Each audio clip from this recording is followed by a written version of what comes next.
ამერიკის შეერთებულმა შტატებმა და საუდის არაბეთმა ბირთვული ენერგეტიკის მიმართულებით თანამშრომლობის შეთანხმებას მოაწერეს ხელი. საუბარია მშვიდობიანი თანამშრომლობის შესახებ გარიგებაზე, რომელიც ბირთვულ ენერგიასა და მისი კონტროლის გარანტიებს ეხება. ის სპარსეთის ყურეში მდებარე სამეფოს საშუალებას მისცემს განავითაროს საკუთარი სამოქალაქო დატვირთვის ბირთვული პროგრამა.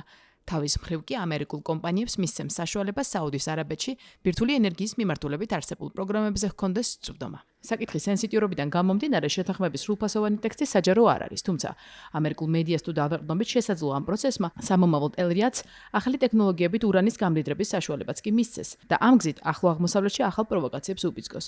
ამ საფრთხებზე საუბრისას თეთრ სახლში აღნიშნავენ, რომ ამერიკის შეერთებული შტატები არ აპირებს მსოფლიოს არც ერთ ქვეყანასთან იმგვარი შეთანხმების დადებას, რაც ბირთვული იარაღის გავრცელების რისკს გაზრდის. შეთანხმებას ხელი ორი ქვეყნის ენერგეტიკის მინისტრებმა მოაწერეს. გარიგების ფარგლებში არსებობს ორმხრივი დაცვის კომპონენტიც, რაც იურიდიულ საფუძველს უქმნის მრავალ მილიარდიან პარტნიორობას, რომელიც თავის მხრივ ხელს შეუწყობს ეკონომიკას, სტრატეგიულ მიზნებსა და ბირთვული იარაღის გავრცელებლობას. აღნიშნავენ ამერიკის შეერთებული შტატების ენერგეტიკის უწყებაში. საუდის არაბეთი დიდი ხანია ამგვარი შეთანხმების მიღწევას ლობირებდა, თუმცა საამისოდ მისგან ვაშინგტონი ისრაელთან ურთიერთობების ნორმალიზებას მოითხოვდა. მასთან დიპლომატიური თუ ეკონომიკური ურთიერთობების აღდგენით, თუმცა როგორც ჩანს, ეს მოთხოვნა აუცილებელი პირობა აღარ არის.